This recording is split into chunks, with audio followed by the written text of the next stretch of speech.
প্রতিদিনের মতো আজও আপনাদের সামনে একটি ছোট গল্প নিয়ে চলে আসলাম। গল্পটি পাঠিয়েছেন আমার বড় ভাই অর্ণব।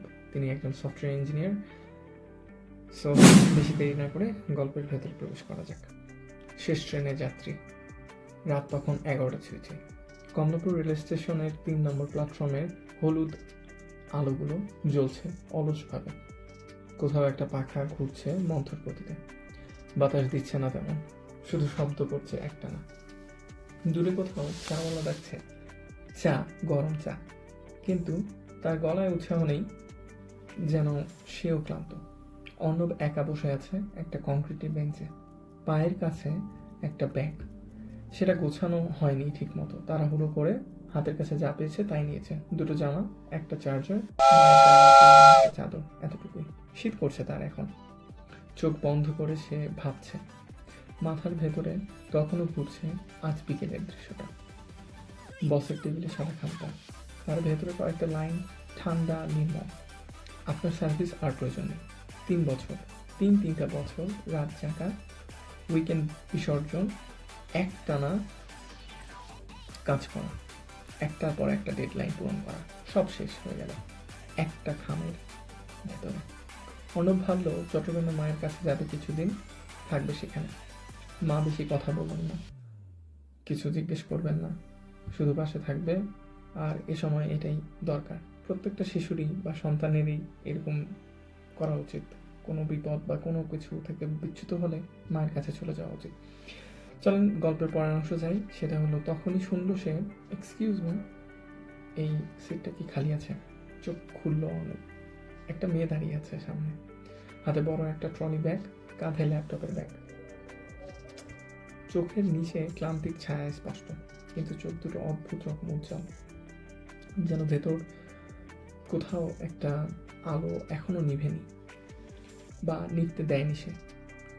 অর্ণব বলে বসলো, জি বসুন। এটা বসলো, ট্রলিটা সামনে রেখে একটা দীর্ঘশ্বাস ছাড়লো। এখন দীর্ঘশ্বাস, এমন দীর্ঘশ্বাস যেন অনেকক্ষণ ধরে বুকের ভেতর আটকে রাখা ছিল। ডাক্তারদের ভাষায় সিওপিডি হলে এরকম শ্বাস হয়তো নেওয়া হয়। আচ্ছা, কিছুক্ষণ কেউ কিছু বলল না। প্ল্যাটফর্মের শব্দ, দূরের ইঞ্জিনের গর্জন, মাইকে স্পষ্ট ঘোষণা যে ট্রেন ছাড়ার সময় হয়ে গেছে, এবং কারো শিশুর কান্না, সব মিলিয়ে একটা ঘোলাটে নীরবতা। তারপর মেয়েটা বলল, ট্রেন কি লেট করবে বলে মনে হচ্ছে? অর্ণব বলে উঠল, 20 মিনিট আছে এখনো, লেট হলে আলাদা কথা। আপনার কি আর কোনো কথা নেই? সে ছোট্ট করে হাসলো, ক্লান্ত কিন্তু উৎস। তারপর অর্ণবী জিজ্ঞেস করলো, আপনি কি চট্টগ্রামে যাচ্ছেন? হ্যাঁ। আপনি? আমি।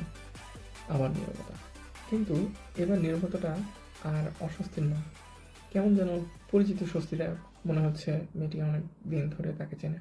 তারপর মেয়েটা হঠাৎ বলে বসলো, আপনার কি এখন খুব খারাপ লাগছে? অর্ণব চমকে তাকালো এবং জিজ্ঞেস করলো, বুঝলেন কীভাবে আপনি? মেয়েটি বলল, চোখ দেখে বোঝা যায়। মানুষ যখন ভেতরে ভেতরে ভেঙে যায়, চোখ দুটো কেমন যেন ভেতরে ঢুকে যায়, দূরে তাকিয়ে থাকে, কিন্তু আসলে কিছুই দেখে না চোখের সামনে, সব ঝাপসা। অর্ণব কিছু বলল না। মেয়েটি আবারও বলল, আমিও খারাপ আছি। মেয়েটা বলল, তাই জিজ্ঞেস করলাম আপনাকে। একা একা খারাপ থাকলে বেশি ভারী লাগে। কয়েকটা মানুষকে নিয়ে যদি খারাপ থাকি তাহলে ভালো লাগে। একটু থেমে অর্ণব বলল, কি হয়েছে আপনার? মেয়েটা জানালার বাইরে তাকালো। বিয়ে ঠিক হয়েছিল, 3 বছর ধরে সম্পর্ক ছিল ছেলেটার সাথে। ছেলে আজকে না বলে দিয়েছে ফোনে, মাত্র 3টা লাইনে, দুঃখিত। আর আপনার? জিজ্ঞেস করলো মেয়েটি। অর্ণব একটু থামলো, তারপর ধীরে বলল, চাকরি গেছে আজকে। 3 বছর কাজ করেছিলাম, নিরলস পরিশ্রম দিয়েছিলাম, কোম্পানি বের করে দিয়েছে। মেয়েটা মাথা নাড়লো আর মুচকি হাসলো। তাহলে আমরা দুজনেই একই জায়গায়। অর্ণব বুঝতে পারলো না, জিজ্ঞেস করলো, মানে কি বলতে চাইছেন? দুজনের জীবনে আজকে একই সাথে কিছু একটা শেষ হয়ে গিয়েছে, 3 বছরের কিছু। একটু থেমে বলল, জিনিসটা কাকতালীয় না? হয়তো এই শেষ হওয়াটাই আমাদের এখানে এনে বসিয়েছে। অর্ণব হাসলো, কাকতালীয় বটে, অনেক দিন পর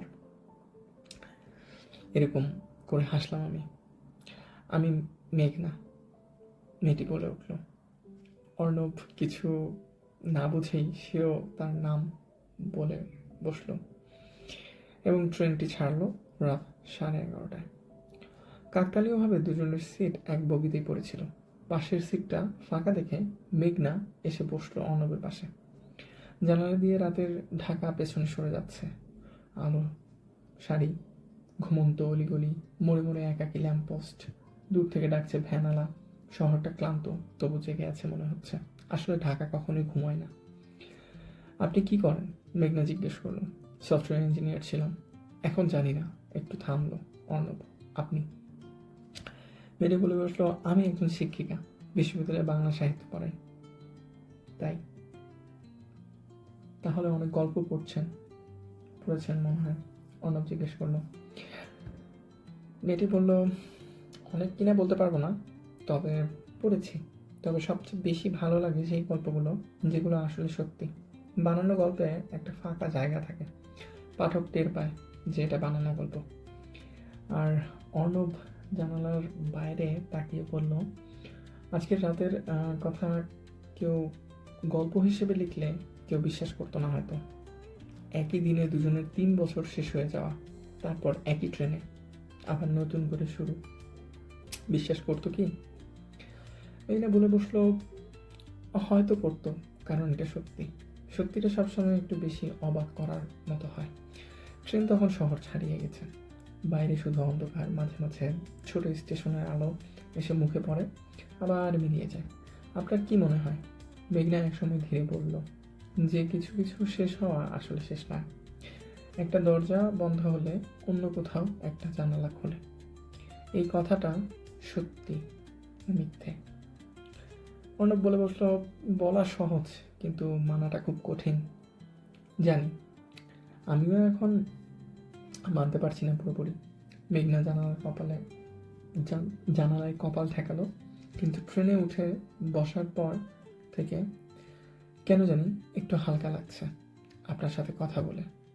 অর্ণব তার দিকে তাকালো এবং বিস্মিত হয়ে রইল যে মেয়েটা এত ফ্রিলি মিশে যাচ্ছে তার সাথে।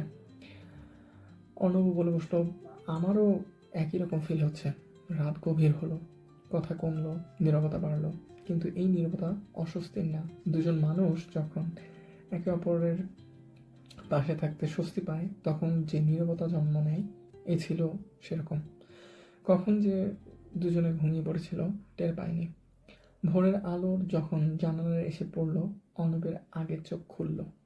মেঘনা ঘুমোচ্ছে, জানালায় মাথা রেখেছে, চুলগুলো এলিয়ে পড়েছে কাঁধে, কিন্তু সে বোরকা পরে এই জন্য দেখা যাচ্ছিল না, কিন্তু সে হালকা একটু বের হয়ে গিয়েছিল। মুখে এখন সেই ক্লান্তি নেই, এক ধরনের শান্তি আছে যেটা ঘুমের মাধ্যমেই কাটিয়ে গিয়েছে সেই অশান্তি মুহূর্ত। বাইরে তখন চট্টগ্রামের সবুজ পাহাড় দেখা যাচ্ছে এবং সবুজ পাহাড় ভেদ করে সূর্যের কিরণ ছড়িয়ে যাচ্ছে। মেঘনা চোখ খুলল, অর্ণবকে দেখে একটু অবাক, তারপর একটা মুচকি হাসি দিয়ে বলল, শুভ সকাল। কতক্ষণ হলো উঠেছেন? অর্ণব বলে বসলো, একটু আগে। চট্টগ্রাম এসে গেছে কি? বলল, হ্যাঁ, ঠিক কাছাকাছি। মেঘনা জানালার বাইরে তাকালো, পাহাড় দেখে চোখ বড় হলো। সুন্দর, হ্যাঁ, মাশাআল্লাহ। ট্রেন স্টেশনে ঢুকলো, প্ল্যাটফর্মে নেমে দুজন দাঁড়ালো। ভালো থাকবেন, মেঘনা বলল। আপনিও। একটু থামলো অর্ণব, তারপর হুট করে বলে বসলো, আপনি যদি কিছু না মনে করেন আপনার নম্বরটি কি পাওয়া যাবে? মেঘনা বলল, অবশ্যই দেব। আপনি ফোন করবেন তো, নাকি শুধু শুধু বলছেন? অর্ণব বলল, হ্যাঁ, অবশ্যই করব, যদি বিশ্বাস করেন। মেঘনা বলে বসলো, বিশ্বাসেই তো ঠকেছি। এবার অর্ণব বলে বসলো, দেখুন, আরেকবার বিশ্বাস করেন। বিশ্বাস করতে তো সমস্যা নেই। নম্বর দেওয়া হলো, দুজন দুদিকে হাঁটা দিল। বাড়ি ফিরে মায়ের হাতে রান্না খেলো অর্ণব। মা কিছু জিজ্ঞেস করলো না, মাথায় হাত বুলিয়ে দিল। ভালো লাগছে না বাবা, এখন একটু ভালো লাগছে না। বিকেলে ছাদে বসলো অর্ণব। পাহাড়ের রং বদলাচ্ছে, আকাশে মেঘ জমেছে। ফোন বের করলো, মেঘনার নম্বরে ডায়াল করলো, একটা রিং। তারপর, আপনি যে নম্বরে যোগাযোগ করছেন, দুঃখিত, এই মুহূর্তে সংযোগ প্রদান করা সম্ভব হচ্ছে না।